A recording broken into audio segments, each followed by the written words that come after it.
ontem.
Apertou aqui?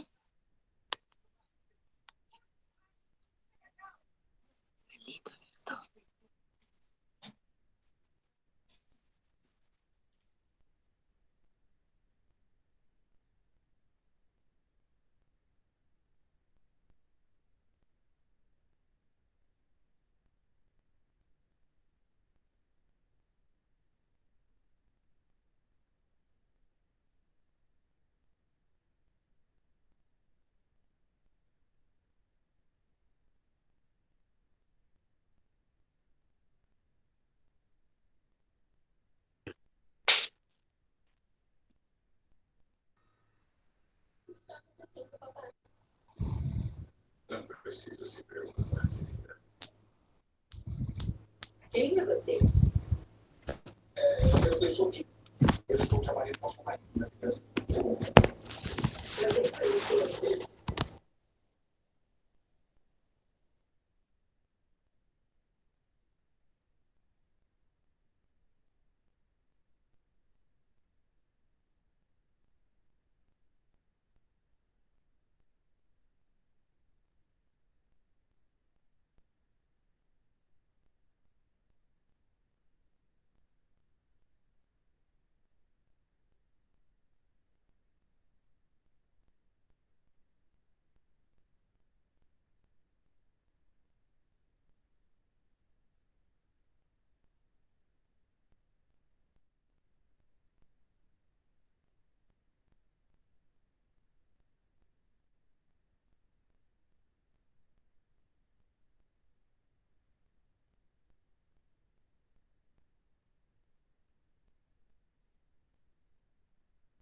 Boa noite a todas e a todos.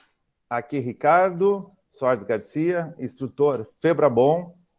E nessa noite agradável em Porto Alegre, 13 graus, sensação térmica de 13 graus. Né? É um prazer, uma honra estar aqui com todos vocês e receber uma colega, antes de tudo, né?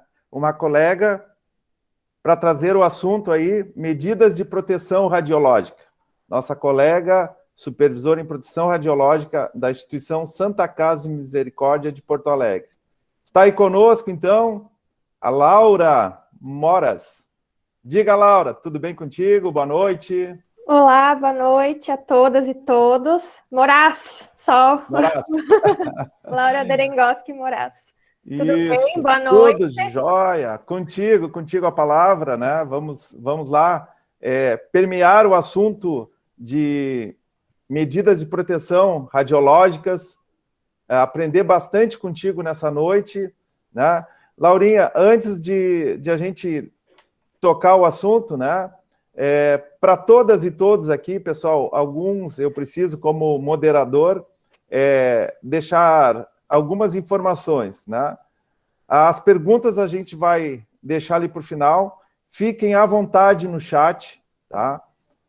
Tem toda uma equipe aqui de staff que está dando apoio no backstage aqui. Ali a Silvia, o Júlio que está em Viamão, essa nossa nova modalidade, esse nosso novo mundo remoto. Então, lancem as perguntas no chat e aí no final a gente vai fazer um apanhado dessas perguntas e informações. E solicitar gentilmente que todos deixem seu microfone fechado, ok? Nós também dispomos aqui na plataforma, se vocês verem no centro da tela, há uma mãozinha. Alguma questão muito interessante, né, Laura? Alguém que fique para colocar, sinaliza com a mãozinha e aí abre o seu microfone, ok? Isso. A Laurinha, pode ser, Laura? A gente começar aí e combinar certeza com todos, né? Eu sei que a gente vai trocar uma informação bem agradável, né, bem interessante, um tema que nós temos que desmistificar um pouco, ok? Então, Laura, já dando início aí, formalmente ao tema, né, nós temos ali o Césio 137, o pesadelo de Goiânia, né? O que nós podemos aprender, e tu nos relatava aí no passar dessa semana, que tivesse uma experiência. Então, queria deixar contigo. Quem é a Laura, que está aqui conosco na Febrabom, Federação Brasileira dos Bombeiros Civis do Rio Grande do Sul? Laura, contigo. Obrigada, Ricardo. Eu queria, primeiro, claro, agradecer o convite. Eu fiquei muito honrada na minha curta experiência, mas posso dizer que aprendi muito já na área da física médica, né? E fico muito feliz de compartilhar com vocês, ter essa troca aqui com todos e todas. Então, como o Ricardo disse, só ergue a mão quem tem alguma dúvida, contribuição, a gente está aqui para ter uma troca, um momento bacana. Então, o meu nome é Laura Derengoski Moraes, eu sou natural de Nova Prata, no interior aqui do estado. Eu fiz o curso de Física Médica, me formei na Universidade Federal de Ciências da Saúde de Porto Alegre, coladinha com a Santa Casa, então, depois que eu me formei, foi bem pertinho, assim, que eu cheguei na Santa Casa, tinha feito meu estágio lá no setor de segurança do trabalho, né, no SESMIT, e hoje tenho o orgulho de ser colega, então, do pessoal que me ensinou muito. Então, estou como supervisora de proteção radiológica da área de radiodiagnóstico, vou explicar para vocês que tem essas diferenças, né, nas áreas de atuação, e sou física, então, da segurança do trabalho. Como o Ricardo comentou, então, a questão do Césio 137, quando a gente fala de radiação, né, quando a gente vê nesse símbolo, pensa nesse símbolo, até atrás de mim também vocês veem, faz parte da minha rotina, né, da minha vida. A gente sempre lembra desse acidente, de alguns outros que aconteceram, mas no nosso país, né, em 1987 aconteceu esse em Goiânia. Foi, como o Ricardo disse, né, um terror, né, e eles chamaram até de brilho da morte.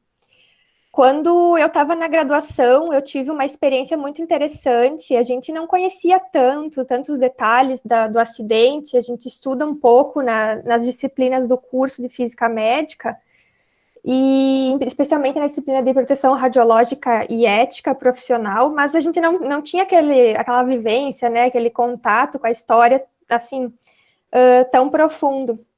E a gente realizou uma jornada acadêmica em 2018, e nós convidamos, era sobre proteção radiológica, porque estava sendo comemorado, não se diz, né, mas estava tendo o marco desse acidente, e a gente fez sobre o tema de proteção radiológica. E nós tínhamos convidado uma física da vigilância sanitária para palestrar, e chegando a hora da palestra dela, ela disse que não ia conseguir apresentar, mas que ela tinha uma colega junto com ela que ia falar no lugar dela. Ela está super qualificada para o assunto, mas não deu muitos detalhes e disse para a colega assumir lá o horário dela.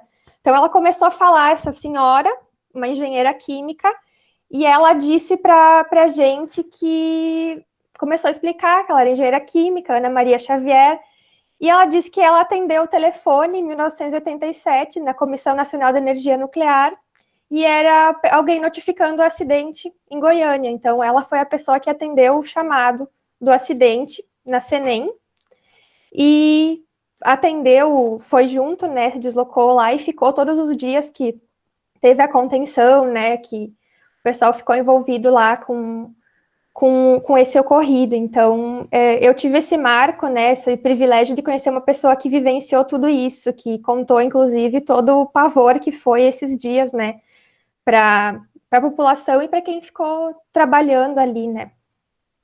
Então, para contextualizar só o acidente, já que muitas pessoas podem ter só ouvido falar, né, tinha uma instalação, uma clínica, né, que tinha um equipamento de terapia. Ele tinha uma estrutura e dentro ele tinha uma fonte radioativa.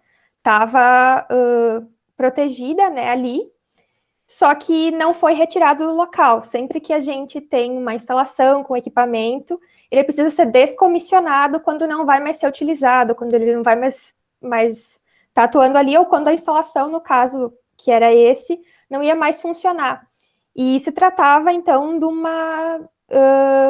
de um radioisótopo, né, que é o Césio-137. Ele é um elemento que ele emite atividade, radiação, no caso, né, diferente do equipamento de raio-x convencional, que depois até vou mostrar umas imagens para vocês, que a gente aciona ele e ele emite os raios-x, né, não é isso, ele é um elemento radioativo ali, né, o Césio.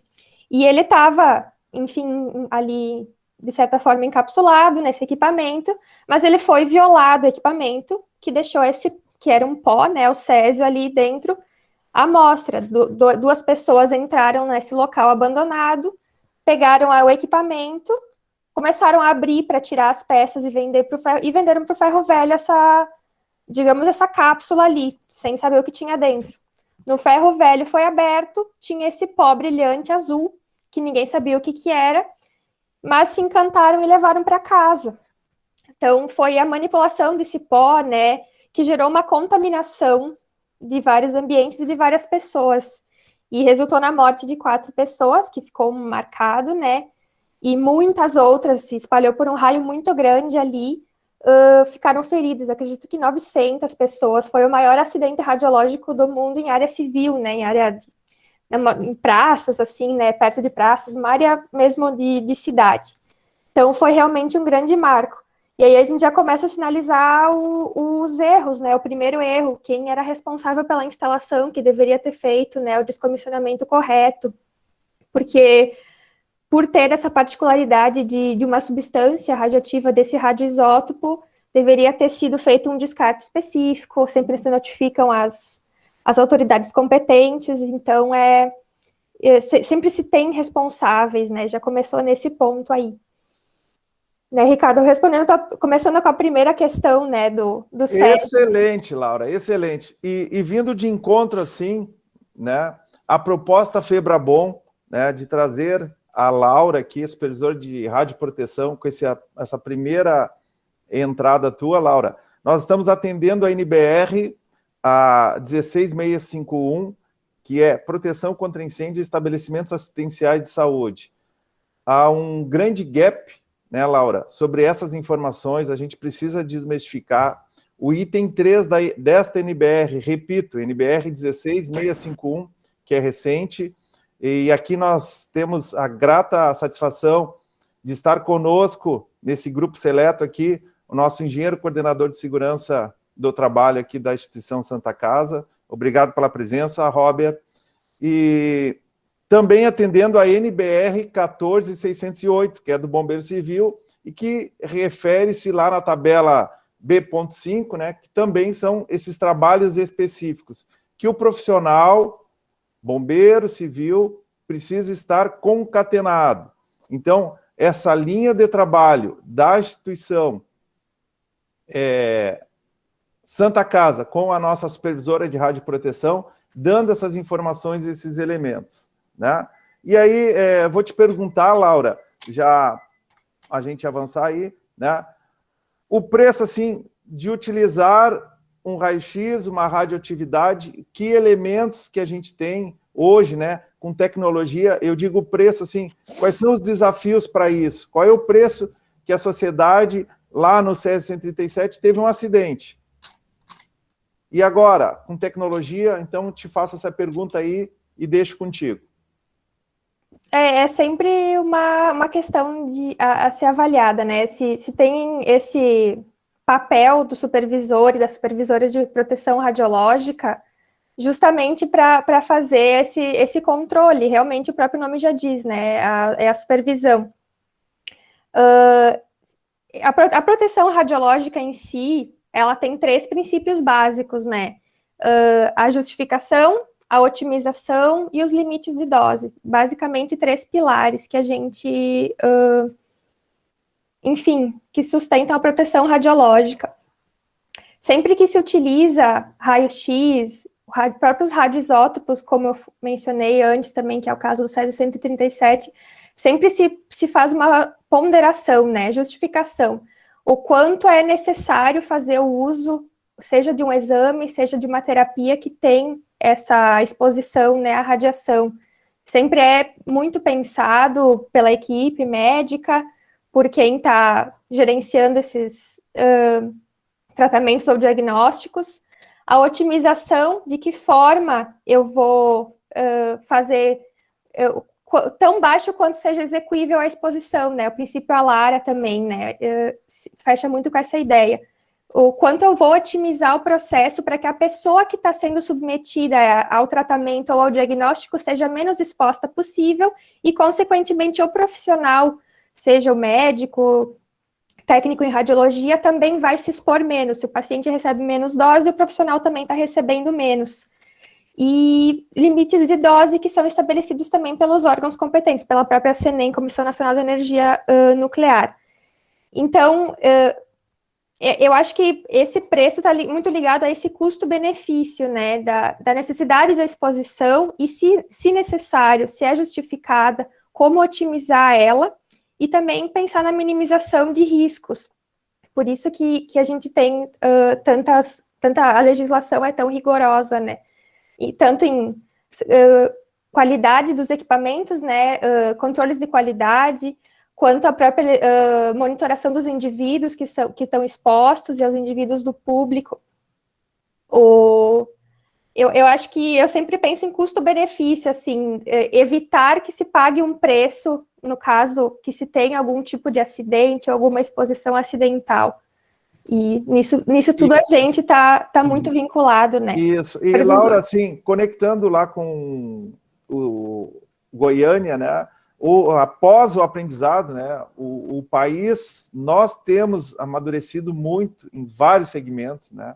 A nossa classe, atividade do Bombeiro Civil, atividade em segurança contra incêndio, amadureceu muito com esses episódios.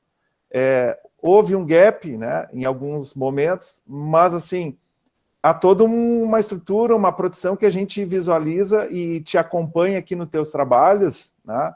Hoje, há monitoramento, há blindagem, então, poderia trazer um pouco para nós dessas ideias, assim, de como são monitorados os colaboradores, dentro de uma instituição hospitalar, também há esse tipo de atividade em planta, tá? Se tu puderes trazer aí para nós. Sim.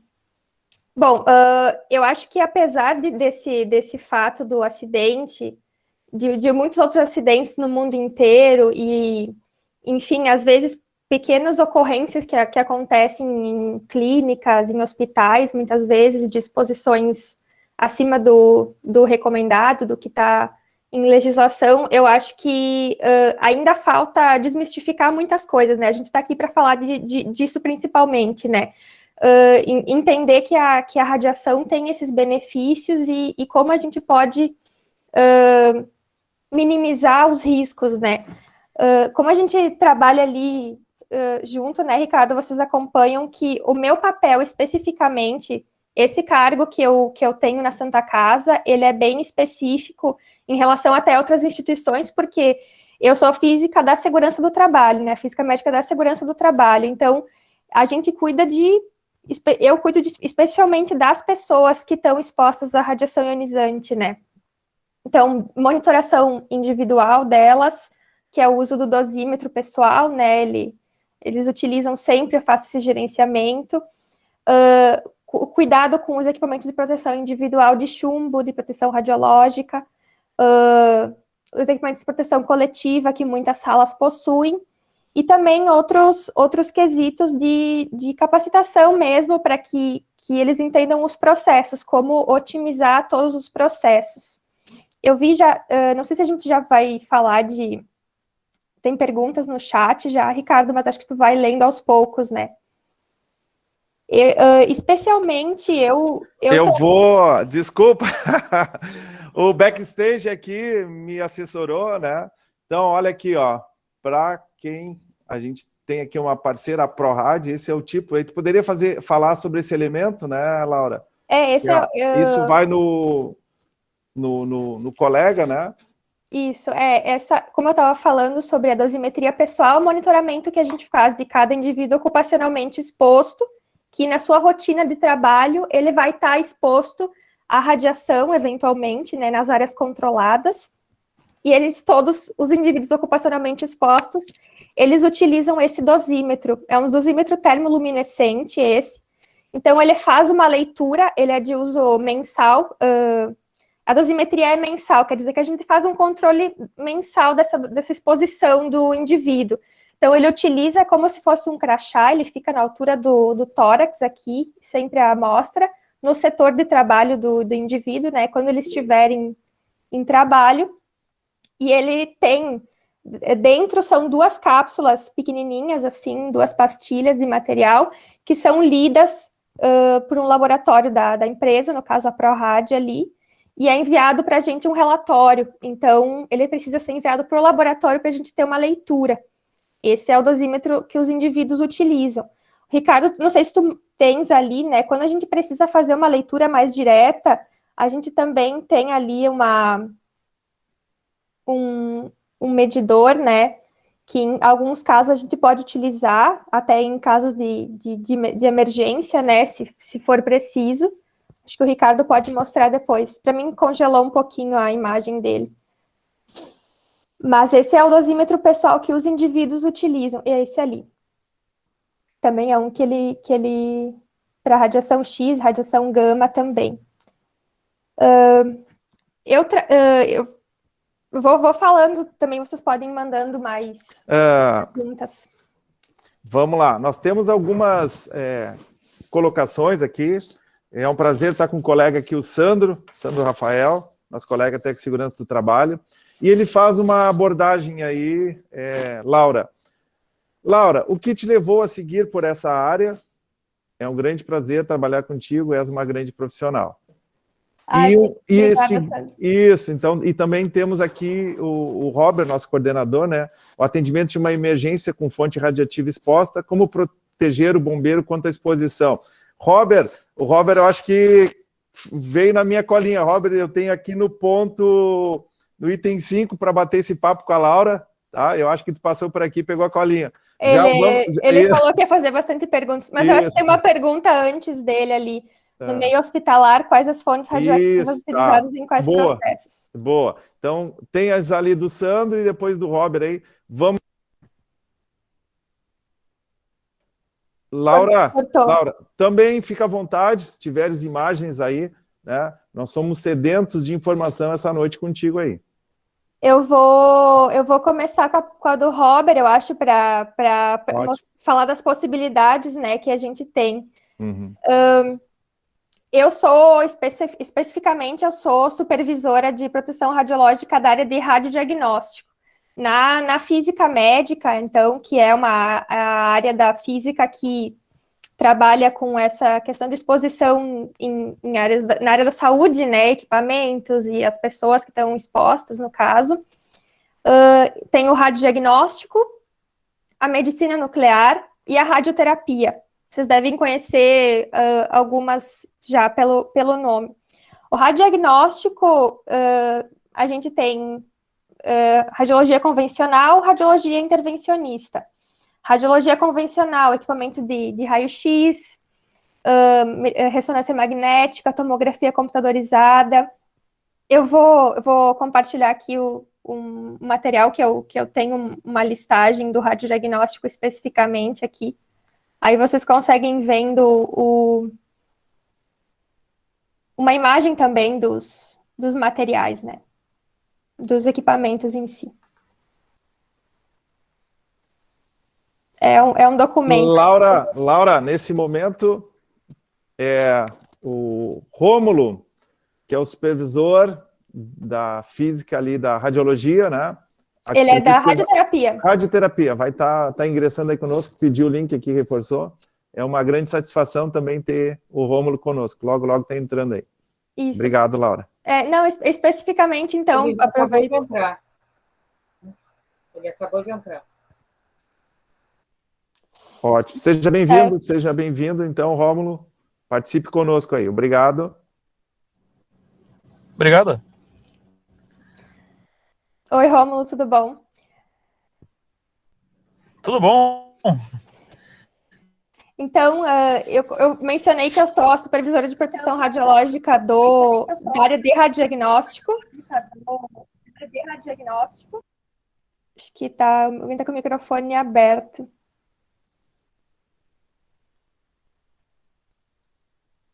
Tem ainda eco? Já foi? Eu estava ouvindo o retorno, desculpem. Eu sou supervisora de proteção radiológica do radiodiagnóstico, especialista no radiodiagnóstico. O Rômulo, que está aqui, ele é o supervisor de proteção radiológica substituto da radioterapia. Então, nós temos um supervisor de proteção radiológica da radioterapia e também um para medicina nuclear. São supervisores diferentes. Os 3 que são físicos, outros 2 são físicos médicos como eu. E eu sou especialista da área de radiodiagnóstico, então tem essa variação. Na verdade, muda a energia que é utilizada e também os equipamentos, né? No radiodiagnóstico, como eu falei, a radiação X e radiação não ionizante, como a ressonância magnética, ultrassom, e, enfim... A radiologia intervencionista também, que são procedimentos que são, entre aspas, cirurgias, mas que são menos invasivas, ao invés de fazer procedimento muito invasivo, em que tu expõe muito o paciente, assim, enfim, cirurgicamente, né, é feito um acompanhamento com radiação para que se faça uma incisão menor e se utiliza geralmente catéteres. E guias, né, para que se faça uma intervenção, um procedimento. Na radioterapia, também se utiliza raio-x, né, feixes de raio-x, no caso ali na Santa Casa, mas também para radioterapia externa, né, muda o equipamento, muda a faixa de energia, e também tem a possibilidade de fazer uma terapia interna, que se chama braquiterapia. E aí se utilizam fontes radioativas um pouco diferentes, que se assemelham, no caso, ao que foi era o equipamento, o Césio 137, lá em Goiânia, do acidente. Era um equipamento para terapia, mais vinculado à área da radioterapia. Aí a medicina nuclear também tem umas distinções que se utiliza, se analisa como se o paciente em si, entre aspas, ele fosse uma fonte radioativa, porque a administração de um radiofármaco é um elemento, um fármaco, junto com um radioisótopo. Então, ele está irradiando, de certa forma, né? Ele é administrado via injeção, ou via oral, ou inalação, esse elemento radioativo no paciente. Então, por isso que existem supervisores de proteção radiológica específicos para cada uma dessas 3 áreas, porque elas têm muitas particularidades, cada uma é um universo muito diferente. Então, aqui tem o exemplo do Rômulo, que ele trabalha na radioterapia, né, o supervisor de lá. Então, tem essa diferença. Eu vou mostrar para vocês algumas imagens dos equipamentos do radiodiagnóstico, especificamente, até para vocês identificarem se vocês vão estar inseridos em ambiente hospitalar. Sempre também é interessante conhecer o equipamento visualmente, saber o que é aquele equipamento, se ele, por si só, apresenta algum risco, porque vamos pensar no radiodiagnóstico, tá? Aqui, puxando um pouco mais para o meu lado. Em equipamentos que utilizam raio-x, tá? Feixes de raio-x, raio-x convencional, tomografia computadorizada, aí outras variações, como arco cirúrgico, que eu vou mostrar. Tem muitas pessoas que sentem medo de passar pelo equipamento. Será que eu posso passar por aqui, perto do equipamento? Eu posso encostar no equipamento? Ele está emitindo radiação? Eu estou sendo exposto a alguma coisa? O equipamento só vai emitir radiação, só vai estar emitindo feixe de raio-x quando ele for acionado. Mesmo que por isso que a gente também tem equipamentos móveis, né? Muitas vezes circulando em corredor de hospital, em andares que são de internação, de UTI, a gente vê equipamentos estacionados, né? Porque eles são móveis ali, num corredor com um avental de chumbo pendurado. Muitas pessoas podem sentir medo e achar que isso oferece algum risco. Mas não, se ele não for acionado, se não for ligado, ele não está expondo ninguém à radiação. É um tubo de raio-x que, quando acionado, acontece um processo, é como se ele fosse uma lâmpada, o formato dele, e aí ele gera um processo que emite os raios-x. E aí tem todos os procedimentos de segurança para o uso desses equipamentos. Deixa eu mostrar aqui. Só especificamente os do radiodiagnóstico. Só dá ok, Ricardo, se tu está enxergando. Vou mostrar de um material. Excelente. Tá ingressando a tua apresentação aí. Ótimo. Só uma lista aqui. Por exemplo, a tomografia computadorizada, que vocês devem ter visto já em alguns locais. Sempre em sala, né, numa sala específica, fechada, só o paciente fica lá dentro na hora do exame, até porque o paciente deita nessa maca e ele tem que entrar nesse círculo aqui que a gente chama de gantry.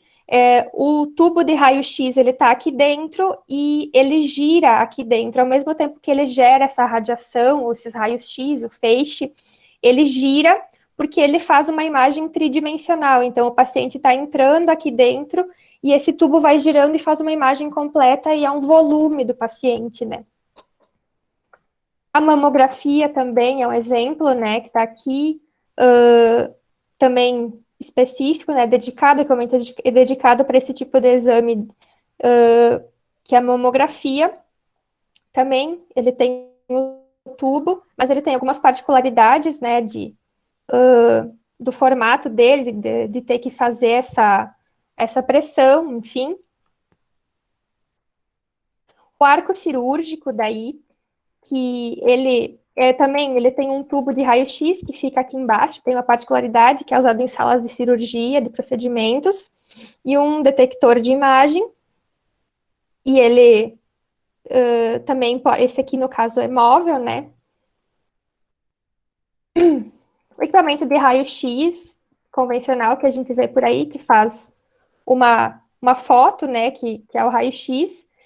O arco cirúrgico, ele tem a distinção dele, é que ao invés dele fazer só uma foto, uma imagem, que depois o pessoal visualiza, ele geralmente ele tem um pedal, e os médicos, enquanto estão fazendo o procedimento, ou o técnico, se é ele que está operando o equipamento, tu aciona o pedal e ele faz uma imagem em tempo real, como se fosse um filme, né? Tu visualiza ao vivo os movimentos ali, ele vai expondo continuamente, né? Esse é um equipamento que acaba gerando um risco maior de exposição por causa do tempo. Os profissionais fazendo o procedimento, às vezes, eles ficam muito tempo expostos à radiação por estar fazendo uma intervenção no paciente, né? Uma cirurgia, e aí ele emite a radiação contínua, não é só uma exposição de frações de segundo para gerar uma imagem, né? Ao contrário do que é o raio-x aqui. Laura, vamos lá.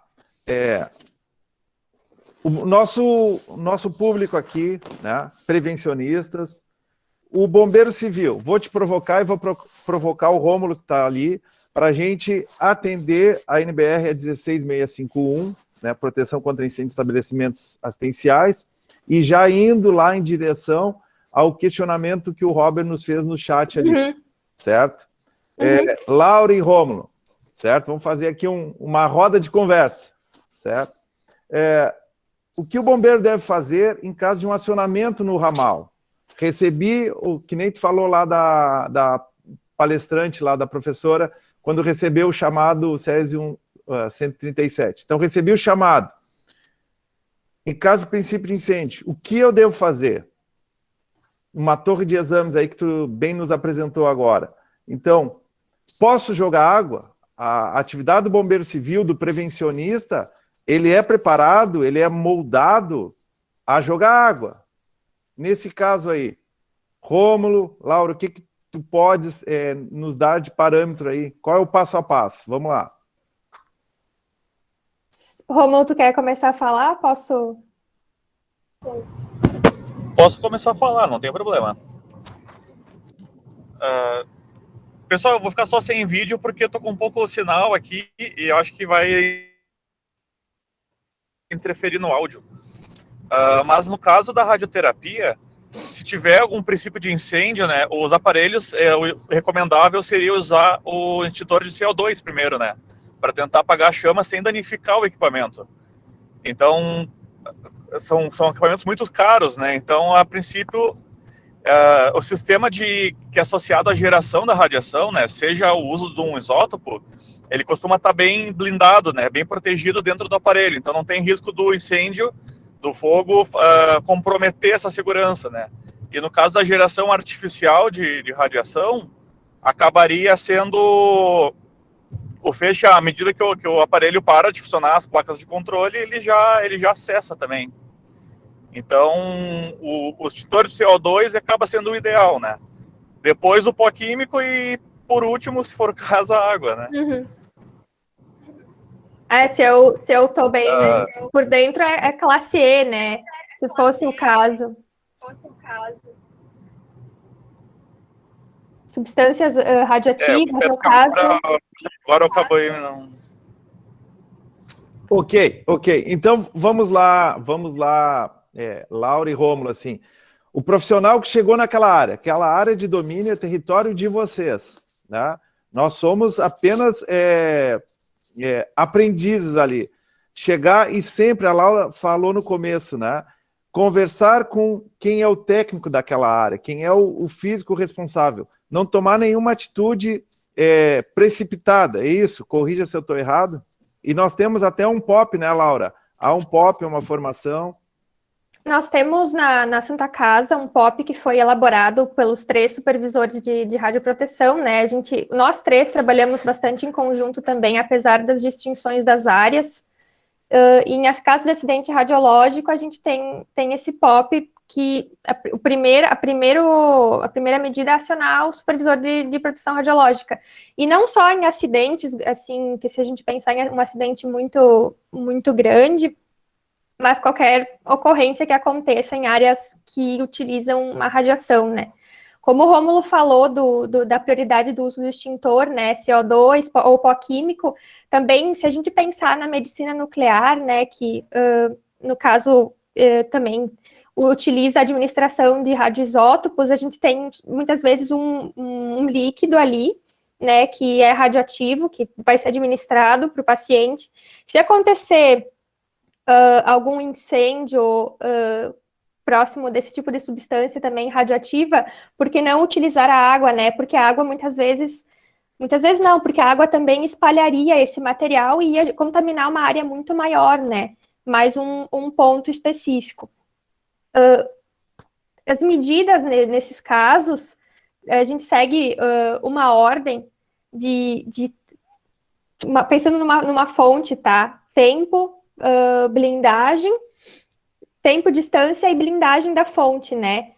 Se é uma fonte radioativa, ela emite a radiação ali, artificial, mas um radioisótopo, ele tem uma meia-vida, ele emite uma atividade por um tempo específico e depois vai parar de emitir essa atividade.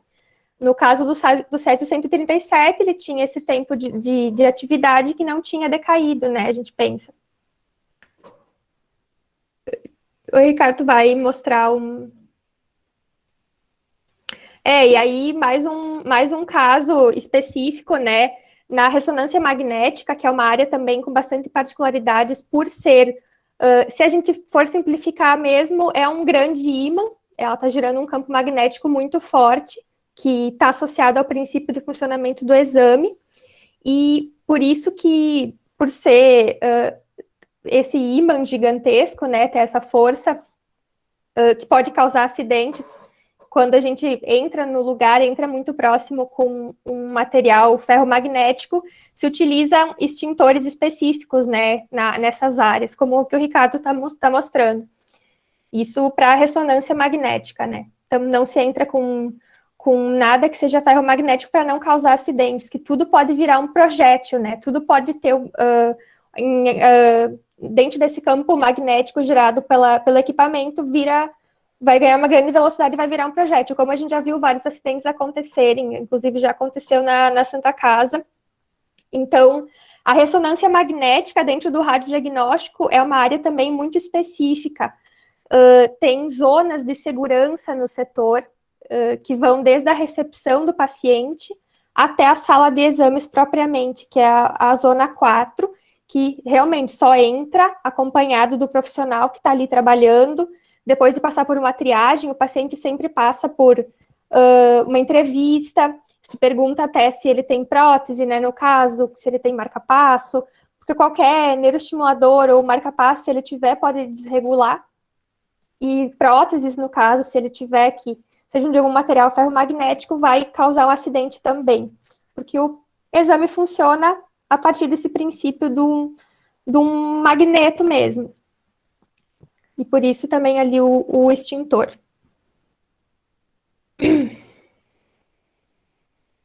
Ótimo, Laura. O nosso coordenador aí, o Robert, né, no atendimento de uma emergência em ressonância magnética, quais são os níveis de atuação e desligamento do campo magnético em campo fechado e campo aberto? Então, deixo contigo aí. Por esse funcionamento, né, do campo, ele, como o Robert está comentando aqui, existe a ressonância de campo aberto e a ressonância de campo fechado. Ali na Santa Casa, a gente tem a ressonância magnética de campo fechado no Hospital Dom Vicente Scherer, 3 equipamentos. Para acontecer, supondo que aconteça um acidente, como desligar, já que o magneto está sempre funcionando, né? O campo magnético está sempre ali. Para que ele funcione, no caso, dentro do equipamento tem gás hélio, porque daí ele tem que funcionar a uma temperatura muito baixa, muito, muito, muito baixa, menos 260 e tantos graus Celsius. Então, para que o equipamento pare de funcionar nesse caso, no caso de um acidente, por exemplo, que algum objeto entrou e parou ali dentro do equipamento, existe um botão de quench, que se chama quench, né, ali dentro, próximo do equipamento, que ele libera esse gás hélio, e aí sim vai parar de funcionar enfim, esse campo magnético, né? Robert, eu só não sei se tu quer falar, eu não sei se em que sentido do desligamento. Boa noite a todos. Eu só fiz a pergunta ali para a gente dar uma dinâmica, né, até para facilitar também a exposição. Mas bem como a Laura colocou, no atendimento de alguma emergência em ressonância magnética, seja ela de campo fechado ou campo aberto, existem os níveis de desligamento do equipamento. Se for uma emergência elétrica, por exemplo, início de incêndio, alguma coisa no equipamento, eu tenho uma possibilidade de atenuar o campo desligando somente a parte elétrica. Uhum. Tá? Com isso, eu posso reduzir o foco de incêndio e fazer algumas operações num campo mais próximo ao equipamento. Mas se a emergência tomar uma proporção maior, onde eu tenha que entrar equipado para fazer uma remoção ou fazer apagar algum incêndio maior para que ele não se alastre na instalação, aí sim, aí eu tenho necessariamente que liberar o gás hélio. Aí eu bato o botão de Kersh e faço liberação, e o campo magnético realmente, em curto espaço de tempo, ele se extingue. Aí eu posso entrar com o equipamento e fazer o combate efetivo ou fazer o resgate de vítimas. Mas é muito importante frisar que a gente, em qualquer tipo de emergência, mas nesse caso específico das ressonâncias magnéticas, eu preste atenção nos princípios de valores. Se a vida de alguém, de algum paciente, ou do bombeiro, ou de quem está fazendo o resgate das pessoas em volta estão em risco, tudo bem. Eu vou lá e faço o que tem que fazer. Bato, tiro o hélio e azar. Agora, se eu posso postergar isso, se é o patrimônio ou equipamento, eu penso muito bem antes de fazer isso, tá? Porque no momento que eu libero o hélio, eu estou liberando alguns $1.000 para o meio. Ou seja, a perda patrimonial disso é muito alta. Por isso que o último nível de desligamento é fazer a liberação do hélio em ressonância magnética, de campo fechado. A grande parte das ressonâncias de campo aberto, como essa que nós temos na Santa Casa, ela é um pouco diferente, ela usa um imã permanente. Aí o nível, para mim, atuar é mais complicado, eu não consigo desligar o campo. Então, para mim, a proximidade de equipamentos magnéticos em fazer resgate já fica bastante comprometida. Aí os cuidados são outros. Aí eu não vou conseguir desligar esse campo. Então, eu tenho que ter bem esse cuidado. Por isso que sempre falar com o físico responsável da área. Seja independente onde seja a área. Se é do radiodiagnóstico, se é na medicina nuclear ou na radioterapia. Tem uma emergência, procura o técnico da área para saber e tomar conta do que está acontecendo em volta para poder fazer o nível de atuação necessário. Só isso para contribuir. Isso, e vem. Excelente, Robert, excelente. Obrigado pela contribuição aí, agradecemos muito. E vem ao encontro aí, Laura e Rômulo e o Robert, que é a questão ali que o Júlio, nosso diretor, está aí conosco, né, Júlio? Um grande abraço, diretor da Febrabom.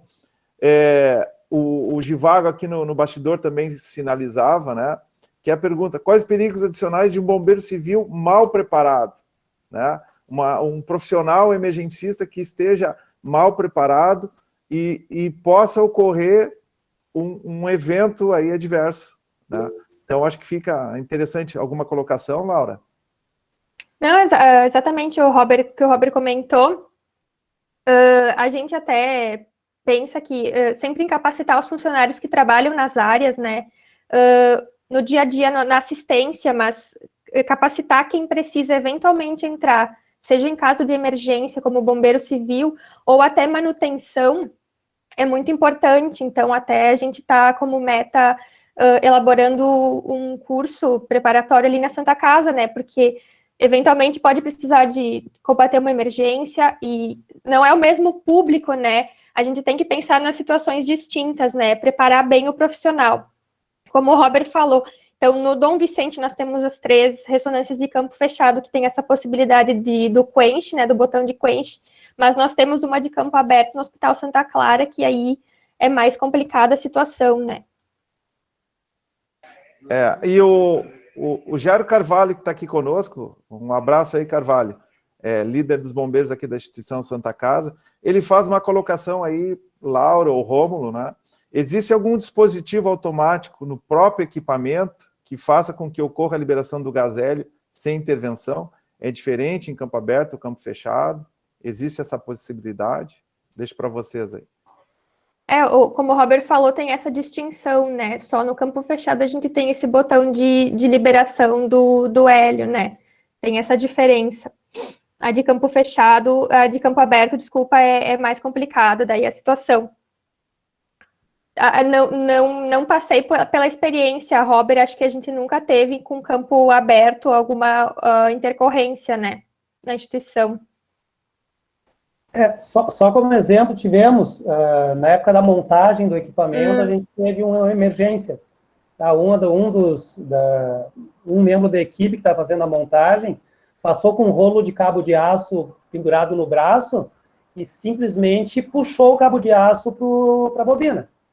Sorte dele que não levou o braço junto, ele conseguiu abrir o braço e levou só o cabo de aço. Mas para vocês terem uma ideia da força do equipamento, para conseguir tirar o cabo de aço da bobina, nós tivemos que puxar com uma talha. Tá? Se tivesse pressionado ele contra a bobina, nós teríamos tido um acidente bem grave. Então tem que ter cuidado com esse equipamento com materiais magnéticos. Bom, e aí, ótimo, Robert. E indo de encontro assim, que a gente pode. O bombeiro, o militar externo, caso um apoio, né? Porque o atendimento da instituição aqui, né, é pelo profissional que está aqui da casa. Mas a gente tem, como já ocorreu casos, que um paciente, o acompanhante paciente, aciona o corpo de bombeiro externo. E o bombeiro externo chegar, qual é o protocolo, qual é o procedimento, Laura, Rômulo, o que nós podemos passar para os colegas aí e como isso fica como ensinamento? Acho que a prioridade é sempre procurar o apoio técnico, né? Sempre nós que somos os supervisores das áreas é primordial. A gente sempre vai ter que ser acionado, né? E tá mais ligado a quem trabalha ali na área, né? Quem conhece o protocolo, quem conhece os equipamentos em si. No caso da ressonância magnética, tem essas sinalizações das zonas de segurança, né? Que são de conhecimento dos colaboradores, de quem circula na área, e do supervisor de proteção radiológica, no caso. E seguir o protocolo ali interno, né? Não sei se eu respondi tua pergunta, Ricardo, mas... Não, eu acredito que é a linha, porque fica algumas vezes, né, essa dúvida com o profissional, né? Como administrar? Eu sou civil, chegou o militar, né, a fé pública, mas o órgão de apoio público, mas ele vai direcionar, e nós, como agentes ali prevencionistas, passar para o militar, temos supervisores, tem esse cenário, e até o Carvalho vem com uma linha ali também interessante, né? Automaticamente é possível que o equipamento libere o gás. Eu não sei se o Rômulo tem alguma informação ali na área dele. Rômulo, está aí conosco. Eu queria, antes, só registrar que nós estávamos com o Coronel Vitor Hugo aqui, veterano, combatente, do comandante do Corpo de Bombeiros de Novo Hamburgo, que estava aí conosco também. Um grande abraço. Obrigado pela presença. Então, alguns equipamentos de ressonância de campo fechado, eles possuem um sistema de segurança que, se a temperatura do hélio acabar subindo demais, ele vai aos poucos liberando parte do conteúdo do hélio, né? Até que se o reservatório acabar ficando razoavelmente vazio, né, perdendo a quantidade, ele pode sim liberar todo o restante do hélio, né, para poder eliminar o campo. Ele faz isso porque o hélio ele tem um risco de acabar, por aumentar a temperatura dele, dando uma supercompressão, né, equivaleria a uma explosão. Mas vocês devem se procurar na internet, o efeito seria similar ao efeito do quenching, né, de tu apertar o botão. Só que como ocorreria dentro do equipamento, acabaria que o efeito final é imprevisível, né? Então, mas são poucos casos que vão acontecer isso. Usualmente o aparelho vai alarmar diversas vezes antes que está chegando ao nível baixo da quantidade de hélio no estoque, né? Similar ao mostrador de combustível num carro, né? Num veículo, né? Isso. Tem uma sala, toda a sala ali, por exemplo, no Dom Vicente, que nós temos os 3 equipamentos. Do lado da sala do comando, que fica fora da sala do exame da ressonância magnética, nós temos uma sala de máquinas ali, que para cada equipamento de ressonância magnética, no caso, vai ter esse medidor da temperatura e também do nível do hélio. Então, todos os dias é feito esse controle também desse nível, como o Rômulo explicou, para que seja monitorado, né? Que não precisa esperar acionar o equipamento, indicar alguma coisa para que né, ocorra um acidente, no caso, se tiver muito baixo o nível. Bom, Laura e Rômulo, eu acredito que vai em direção ao Rômulo aqui. Rômulo, ali na tua área, né? A gente está falando em campo aberto, campo fechado, mas os rejeitos, né? Ocorre na manipulação de vocês, no manejo de vocês lá, algum rejeito, como é que é administrar, como é que é esse manejo com esse rejeito, esse elemento radioativo? E nos explica, a ideia aqui é desmistificar essas informações aí de vocês. Então, falando um pouco mais pela área da radioterapia, né? Nós não trabalhamos com materiais que geram rejeitos no nosso dia a dia, né? Acontece mais com o pessoal da medicina nuclear. Mas na radioterapia nós temos, no caso ali da Santa Casa, como tratamos com uma técnica chamada bracterapia, nós utilizamos, que nem a Laura comentou antes, pequenas fontes de radiação, que são isótopos, né? Que vão estar dentro do cofre. Esse sistema ele é trocado a cada 3 meses. Mas então não chega a ser exatamente um rejeito, né? Mas nós chamamos mais de fonte exaurida. No caso, é uma fonte que tem uma atividade ainda razoavelmente alta, né? Mas para fins clínicos ela não é mais apropriada. Nós fazemos uma troca, então, utilizando o pessoal que são os próprios engenheiros da empresa que fornece os nossos equipamentos de tratamento, e eles deixam esse material embalado num container, num recipiente que é próprio para a blindagem dele, né? Ele é um embalado que tem uma série de ensaios de resistência física, de resistência a fogo, né? E a resistência a ácido e outros tipos de possibilidades. Então ele acaba sendo apropriado para em qualquer situação conseguir segurar e conter com segurança essa fonte, né? Ele tem um sistema de isolamento que, se não tentarem violar ele e realmente abrir ele, ele a princípio mantém íntegra a fonte, né? Então, no caso desse embalado, poderia tocar água em cima dele, não teria esse problema de contaminação, né? No caso que a Lara comentou, que ocorre na medicina nuclear, com os líquidos que os pacientes podem ter associados ao medicamento, né? Até os fluidos dos pacientes. Mas na radioterapia nós não temos esse problema, né? Então acaba sendo um pouco mais tranquilo assim a situação, né?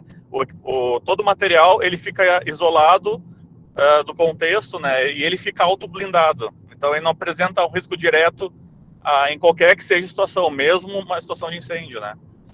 E assim, Rômulo, até aproveitando assim, desmistificar. A ideia aqui da medidas de proteção radiológica é desmistificar.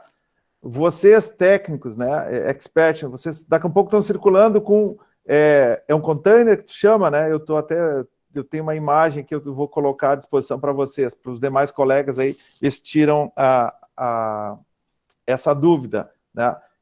Vocês podem circular, podem pelas áreas comuns da instituição, como é que é feito esse fluxo? Podemos andar com o material, sim, né? Como todo o material ele é autoblindado, ele tem já essa proteção própria dele, né? Feito de chumbo e tungstênio, né? É seguro para qualquer trabalhador transportar ele, né? Seja o pessoal associado a quem faz a própria translado da fonte entre o nosso serviço e o aeroporto, por exemplo, no caso da nossa fonte de bracterapia, ela não teria um risco associado a quem carrega ela, né?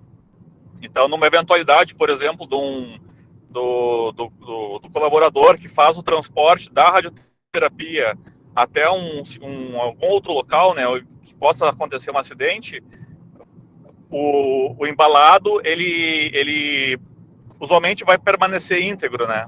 Então, poderia, sim, ser recolhido. Claro que, né, tem que sempre lembrar que, no caso que se tiver ocorrido um acidente, tem que ser confirmado se não houve a violação desse embalado, né?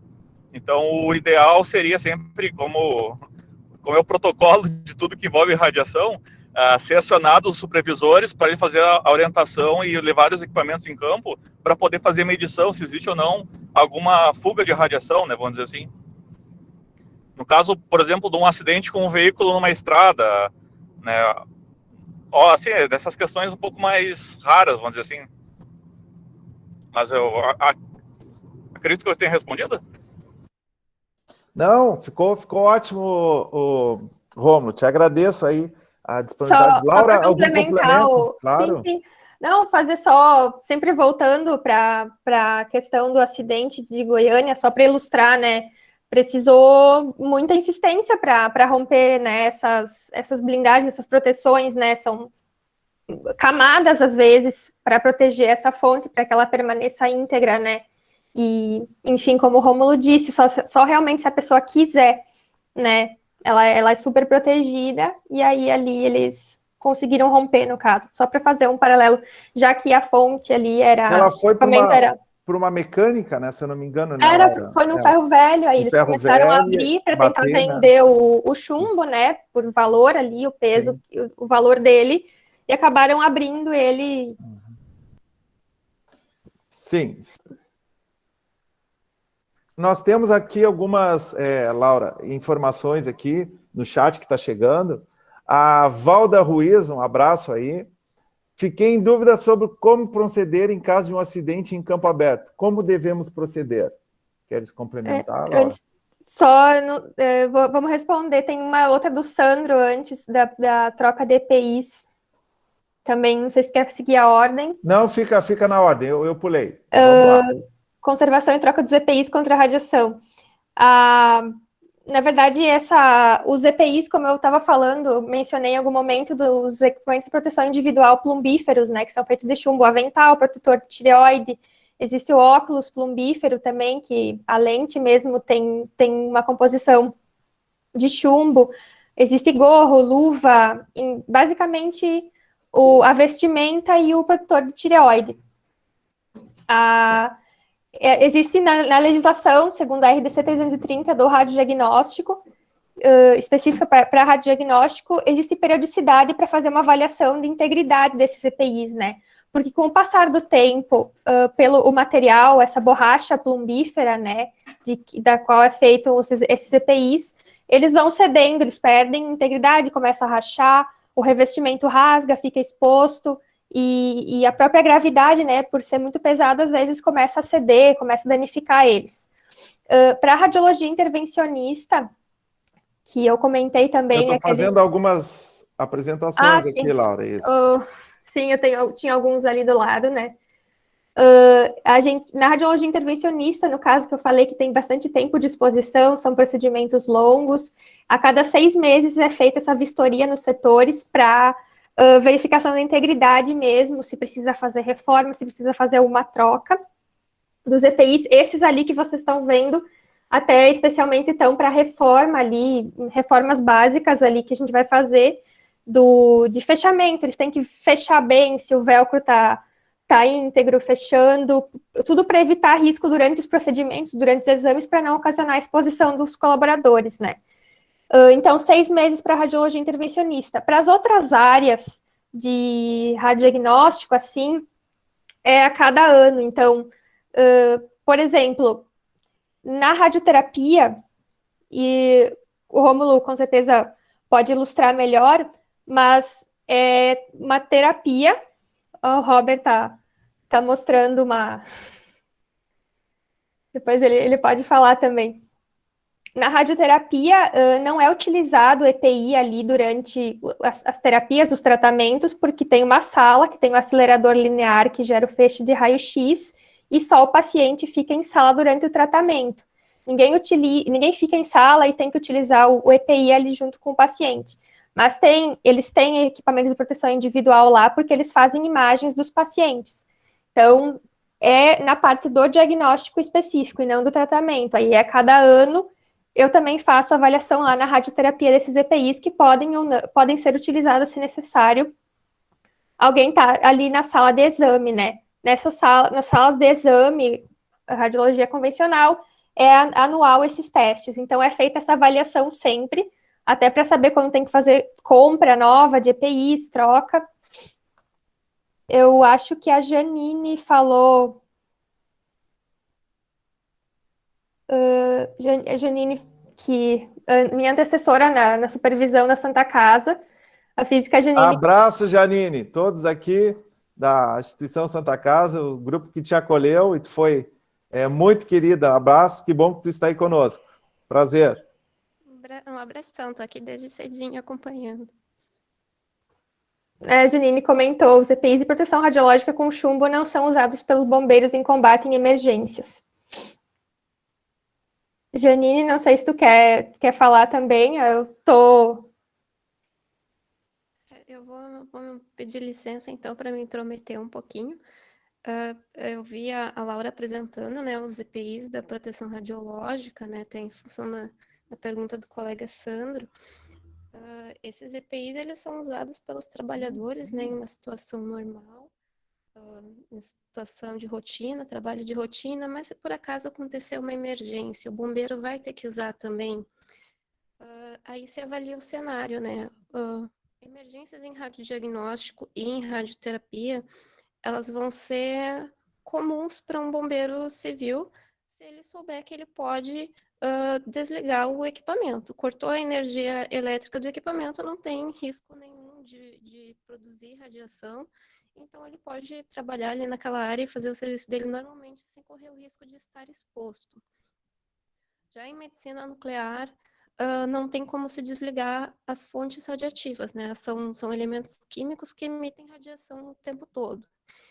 Então, se eu sou bombeiro e preciso agir num combate a incêndio num ambiente de medicina nuclear, por exemplo, eu não vou usar os EPIs de proteção radiológica, esse avental, porque ele simplesmente não é efetivo para a energia que se usa em medicina nuclear.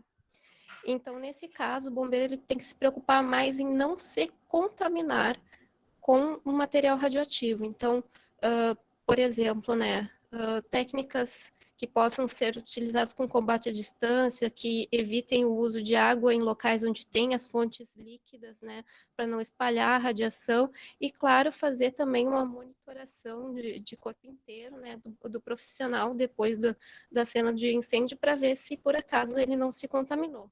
Se tiver acontecido contaminação, eu fiz uma medição ali com o meu Geiger-Müller e vi que a bota, enfim, estava com esses equipamentos ali que o Ricardo está mostrando também, eu vi que tinha uma contaminação na minha bota. O que eu faço? Tira a bota.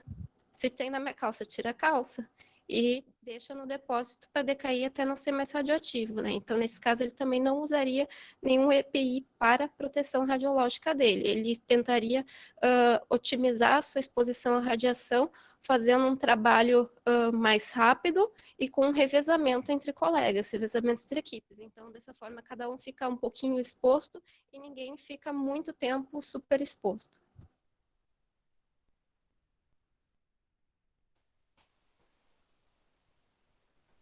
O Michael tem chamou na mão. Fala, Michael, e depois nós temos aqui o chat também. Vamos obedecer a ordem, tá? Mas vamos lá, Michael. Sucintamente aí, fica à vontade. Prazer ter você aí. Obrigado, igualmente. Boa noite a todos aí, participantes. Só uma pequena dúvida com relação, por exemplo, em último caso, seria utilizada a água, né? Por causa do espalhamento do produto radioativo. Não seria interessante, é uma dúvida que me surgiu agora, interessante utilizar o líquido gerador de espuma nesses casos?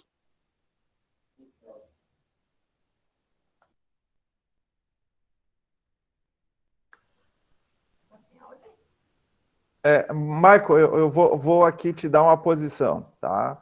O líquido gerador de espuma é importante, sim, mas é um material caríssimo, tá? Hoje, em ambiente hospitalar, a gente tem uma série de outros elementos, o Robert até pode nos auxiliar, a gente tem uma série de outros elementos aqui que podem ser danificados, umificantes, né? Então, a gente usa o Fe36, que é aquele agente extintor ali. Robert, alguma posição sobre essa questão da espuma?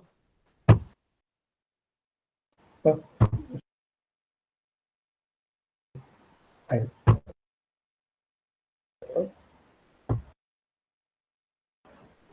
Deu. Não, é bem interessante a colocação do Michael. Realmente, se eu tivesse à disposição, que algumas unidades hospitalares até têm geradores de espuma, tá? Que é utilizado em alguns processos, em alguns locais.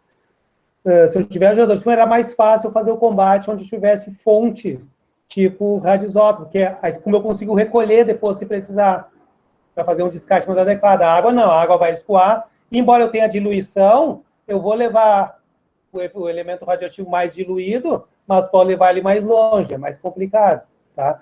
Mas são poucas unidades hospitalares que vão ter à disposição espuma, ainda mais numa instalação nuclear de medicina nuclear, tá? Então, vários princípios de valores. Vários princípios de valores, tá? Se eu tiver que usar água para salvar a vida de pessoas, vou usar água sim. Vou usar água. Vale critérios de valor. Eu digo isso, né, colegas, porque, digamos, são utilizados vários protocolos, né? Vamos utilizar o extintor específico para aquele local. E, como eu falei, no último caso, só tenho a água para fazer o combate. Aí é aí que vem a pergunta, será que não seria, digamos, mais interessante se não tivesse esse extintor específico, utilizar o LGE, no caso, devido a todos esses fatores conjuntos expostos, né? Foi aí que surgiu essa dúvida, né? Seria, digamos, uma ideia, né? Sim, mas bem colocado. Sim, mas a terceira opção, no caso, assim, CO2, pó químico, se eu não tenho nenhum à disposição, a água ou a espuma, no caso, né? Eu queria complementar o que a Física Janine comentou antes e acho que já responde uma das perguntas que apareceu, claro, agora, mas já vai responder, né? O Cristiano perguntou se as pessoas que fazem radioterapia ficam com radiação em seu organismo para passar para outras pessoas. E aí a gente está falando bastante de medicina nuclear, e aí a gente fala nessa questão da contaminação, como a Janine disse, né? Porque realmente tu tem uma substância radioativa, um líquido ali, né, geralmente. E isso sim contamina, mas é diferente desses outros tipos de exposição à radiação, que é irradiação, não é contaminação que tu tem. Tu fica exposto aos raios-x, mas tu não é contaminado, isso é diferente, né? Existe essa confusão, às vezes as pessoas têm desses conceitos, né? Uma pessoa, quando ela é irradiada, ela não está contaminada com a radiação, né? Ela é exposta à radiação ali, mas a radiação não fica nela, né, no caso. Diferente da medicina nuclear, que utiliza essas substâncias, que a pessoa recebe administração desse líquido, desse radioisótopo, e fica ali nela até que ela elimine, ou até que vá decaindo o elemento, né? Mas geralmente ela elimina, ela excreta essas substâncias, né? E ela vai decair. Aí tem toda uma questão do lixo, do descarte, né? Na medicina nuclear, o lixo, quando o paciente está em terapia com esses tipos de substâncias, tem um local para que o lixo fique armazenado até que decaia todos aqueles isótopos ali, né? Que a atividade se reduza por completo e não tenha mais essa exposição.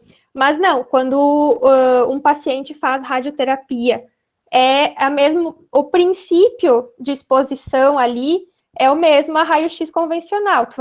De um exame, só muda que a energia é maior, muda o equipamento, é uma energia maior, é uma quantidade maior de radiação. Mas a pessoa não está irradiando, emitindo radiação, ela só recebeu essa dose que vai atuar nas células dela para o tratamento específico, mas ela não passa para ninguém. Então, não tem problema nenhum a pessoa ir fazer o tratamento em radioterapia, com o acelerador linear ali, depois sair para casa normal. Ela simplesmente só está acontecendo o processo depois nas células dela para combate à doença.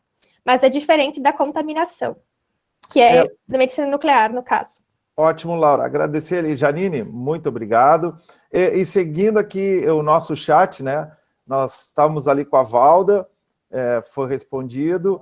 O Carvalho faz uma colocação também. Se há algum estudo referente a ser viável ou não a instalação de um sistema fixo e automático de combate a incêndio no espaço desses equipamentos, semelhante ao CPD, né? Como, por exemplo, ele está colocando um FM200 ou Energem. Não sei se o Rômulo, Laura, Robert ou Janine, que está ali envolvida com isso também. Posso falar um pouco sobre essa questão? O que acontece na radioterapia, é preferível que fique a radioterapia no radiodiagnóstico em geral, né, excluindo a ideia da medicina nuclear. É preferível que seja utilizado os próprios extintores de incêndio específicos para cada equipamento, né, na ideia de tentar não danificar o equipamento para não inibir o uso dele posterior, né. Sabendo disso, né, no serviço da radioterapia do Hospital da Santa Casa, já nós temos as esperas, desculpa, esperas não, as saídas de água, né, para se tiver que fazer algum combate um pouco mais intenso, né, tem disponibilizado esse equipamento, né, então as mangueiras estão prontas lá, podem ser utilizadas, né, mas acaba sempre sendo trabalhado a ideia de tentar fazer o atendimento o mais precoce possível, né, em qualquer tipo de situação que possa surgir. Então, na radioterapia ali são, se não me engano, são em torno de... A equipe do setor inteiro são 100 pessoas trabalhando, eu acho que mais ou menos 10% delas são brigadistas de incêndio, né? Então, nós temos sempre 2 ou 3 brigadistas presentes na área para poder responder a alguma situação que surja, né? E os equipamentos também, eles possuem diversos tipos de alarmes associados a algum componente que possa mal funcionar, né? Então, são várias barreiras em profundidade. Em qualquer um delas falhando, o equipamento já desliga para inibir o uso da radiação e recolher para uma posição segura, né? E para que possa ser feito qualquer tipo de atendimento, né? Seja o paciente, seja alguma situação de equipamento mesmo, né? E indo já de encontro aí, né, aproveitando, pergunta aí, o treinamento para os brigadistas, né, seja ele aqui na instituição Santa Casa ou nós atendendo a NBR 16651, que é a proteção contra incêndio de estabelecimentos assistenciais, e nós temos aqui pessoas do Rincão do Rio Grande, aí nós temos alguém aí de Pelotas, Rio Grande, aonde for, né, o treinamento para o brigadista, aquele profissional, o bombeiro civil, que vai à frente de uma turma ali.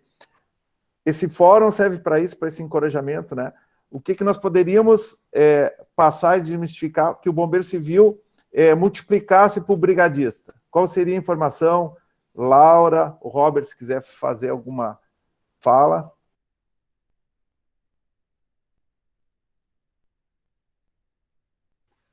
Não sei se quer falar, Robert, não. O Ricardo.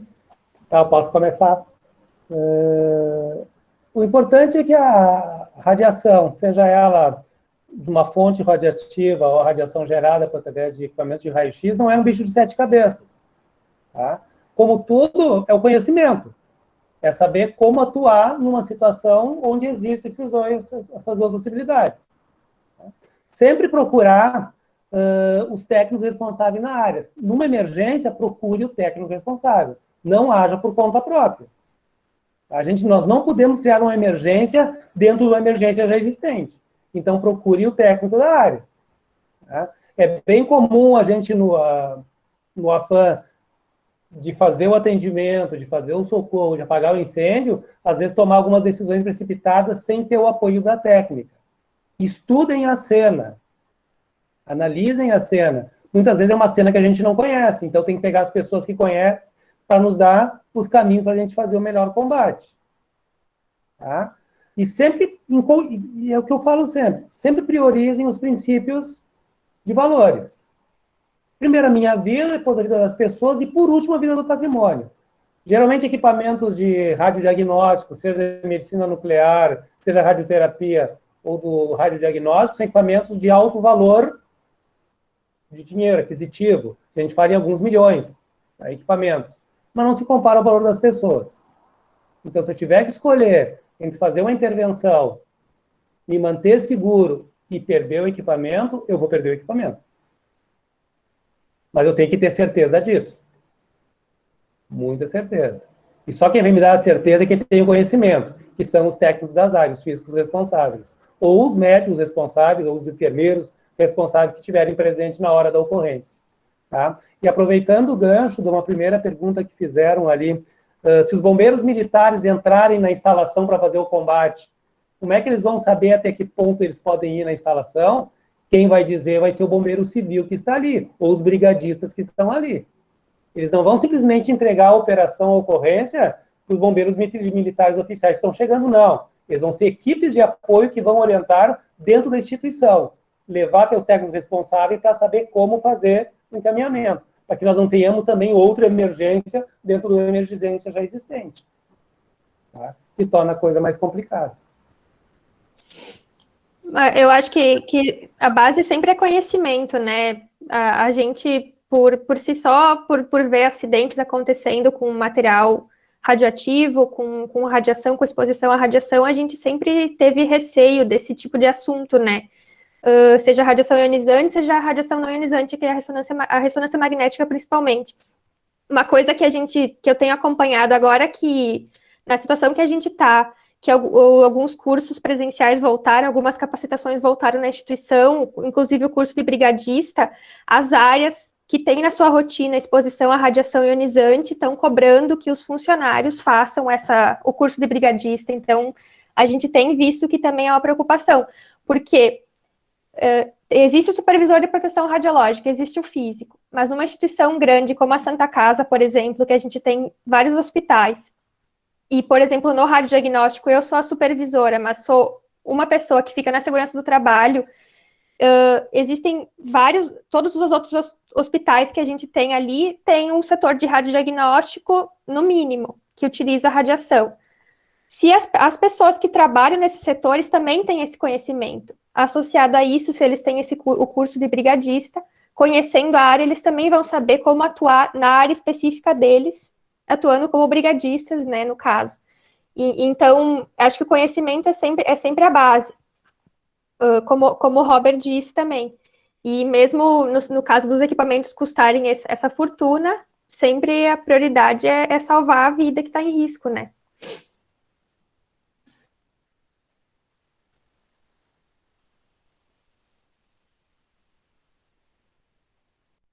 É um bicho de 7 cabeças, né? Então, Acho que agora travou, Ricardo, só o microfone. Então, a questão é de buscar conhecimento. Rômulo, alguma colocação? Eu acho que a Laura e o Robert já falaram todos os aspectos importantes mesmo, né? Eu concordo 100%. Essa questão da radiação, ela é algo que não é natural, não é no sentido de nós não temos um contato usual no dia a dia, né? Não é uma coisa de conhecimento comum, mas o importante é que se nós estamos utilizando ela aí nas áreas, é porque ela está sob um controle bem específico, né? As condições ali são bem controladas, né? Então, eu acho que um dos principais aspectos que nós podemos ver, não só na emergência de algum incêndio ou com algum paciente, né? Pode ser também, mas seria manter a calma na situação, né? Não dá para desesperar e querer se apressar e tomar uma atitude, ou tomar uma ação, fazer alguma atividade sem ter pensado na consequência que ela vai ter, né? Então, o aspecto do conhecimento também vai entrar nisso aí, né? De repente, fazer alguma simulação, fazer algum treinamento, ter um conhecimento prévio dos possíveis cenários que podem ser encontrados na área, né? Isso vai ajudar muito na hora de tomar a decisão ali que tiver ocorrendo algum acidente, algum incidente, né? Alguma questão que tu tenha que agir rápido. Tem que agir de modo assertivo, mas com muita tranquilidade, né? Com cautela, né? Não pode se desesperar, né? Acho que, fora isso, a Laura e o Robert já falaram muito bem. Eu acho que um ponto interessante da gente pensar, o bombeiro, né, geralmente está acostumado com lidar com algo que vocês veem, né? Vocês enxergam o fogo, extensão, enfim, como está acontecendo o incêndio. A radiação a gente não enxerga, a gente não sente cheiro, a gente só tem equipamentos que nos auxiliam a monitorar ela, né, a verificar a exposição, o nível de exposição. Então, eu acho que isso gera também um certo receio, né, não poder visualizar como a situação, assim, num primeiro momento, né, diferente de um incêndio. Então, acho que isso acaba gerando bastante medo, né, e essa questão do conhecimento mesmo, né, que quanto mais a gente souber, mais tranquilidade a gente vai ter de estar nesses locais, entrar nesses locais, saber que onde a gente pode entrar, até onde a gente pode entrar num nível seguro, que tem pessoas que se preocupam com esse controle, né, com essa proteção, com a proteção radiológica em si, né. Bom, eu acredito que esse fórum aqui foi muito importante, né, Laura? Te agradecer aí por aceitar o convite, o Rômulo também, né? O Robert está conosco, a Janine. Então, um fórum do tamanho desse calibre aqui nesse momento. A Febrabom vem fazendo esse trabalho sério, né, de encorajamento ao profissional, ao bombeiro civil e o prevencionista. Fica o convite aqui para todos vocês. Nós temos módulos de capacitações lá que dão um pouco desse cenário. Fica o convite para vocês estarem presentes na Febrabom em Viamão. E agradecer aqui a instituição Santa Casa de Porto Alegre, com todo o corpo técnico que esteve aqui nessa noite, abrilhantando esse tema, que é um tema que a gente pode voltar, né, Laura? Em outro momento, Robert, Rômulo, né? Fazer um bate-papo, isso é gostoso, né? Essa roda de conversa, é importante isso para esse momento de amadurecimento dos cenários. Veio essa pandemia, mas também fez com que, imagina um evento desse, quando é que nós teríamos, né? Com esses profissionais técnicos aqui, especialistas, né? Lá atrás, se a gente olhar há 5 anos atrás, né? O preço que a gente tinha por um evento desse porte. Então, assim, valorizar quem está aqui, quem aprendeu nessa noite. Robert, alguma palavra final? Laura, Rômulo, alguma? Janine, se quiser uma palavra final, quem está tocando aí? Só para não deixar em branco, uma questão importante, que eu acho que não vi quem foi que fez ali, como fazer o combate, atendimento de uma emergência numa ressonância de campo aberto. Não dá para fazer o desligamento do magneto. Não tem outra coisa senão cuidar à distância e entrar sem equipamentos magnéticos. Se quer fazer um resgate, alguma coisa, entrar sem nada que seja magnético. Tiver que entrar com as macas, entrar com maca que fosse de ABS, tá? Sem ponto magnético. Se tiver que fazer combate, entrar com extintores de aço inox ou extintores de alumínio, que geralmente estão próximos a esses equipamentos. Tá? E cuidar à distância, não tem muito o que fazer. O risco vai estar ali, eu vou ter que trabalhar com ele. Ok? Tá? E foi um prazer participar aí, eu gosto muito da Laura, uma ótima profissional. Muito bom te assistir lá. A verdade é que eu fui assessorada aqui, né, por vocês. Eu queria agradecer de novo o convite, para mim é uma oportunidade única estar aqui com vocês. Poder falar um pouquinho, né, do trabalho, enfim, e desmistificar. Eu acho que o principal é conhecer mais sobre isso, né, mitos que a gente vê sobre a radiação, que a gente escuta, o receio que a gente tem, né, na verdade, sempre vai estar muito bem. A gente trabalha para cuidar da sinalização das áreas, sempre muito bem. No caso, o Robert salientou de novo essa parte da ressonância magnética. Quando precisa entrar mesmo na sala, está sinalizado que os cuidados que tem que ter sempre. Como eu falei também, as zonas de segurança são conhecidas pelos profissionais ali. Confiar nos profissionais que são capacitados, confiar em quem tem a técnica ali, né? Quem trabalha todos os dias com essas questões. E por isso eu acho muito importante estar inserida na segurança do trabalho na Santa Casa, junto com os técnicos de segurança, engenheiros de segurança e especialmente os bombeiros, né? Para mim também é um aprendizado diário e uma troca muito, muito boa. Então, fica a mensagem de conhecer mais para temer menos, né? Ter menos receio. Até uma frase da Madame Curie, que está aqui atrás de mim, que descobriu a radioatividade, né? temer menos e, para isso, conhecer muito mais sobre essas questões especificamente. Então, a gente fica sempre à disposição, sempre para eventuais dúvidas, podem contatar a gente, até visitar a Santa Casa quando possível, né? Quando for mais tranquilo o cenário até. E é isso, obrigada. E contem com a gente.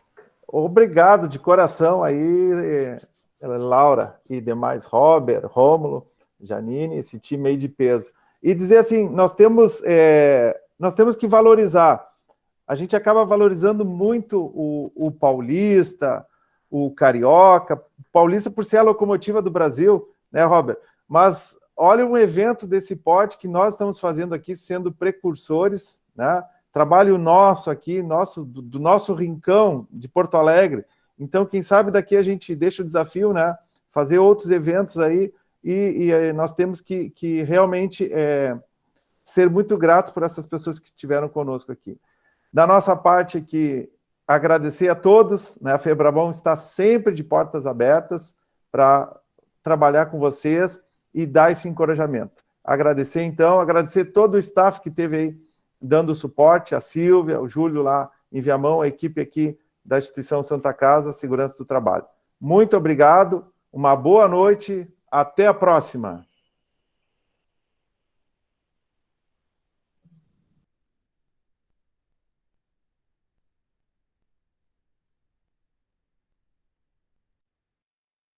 Boa noite a todos, até a próxima.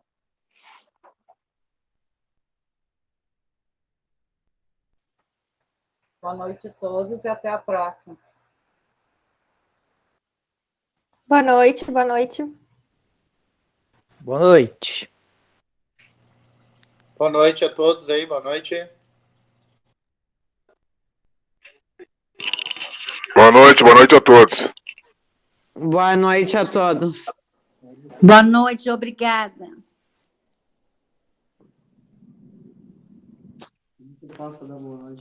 Boa noite a todos.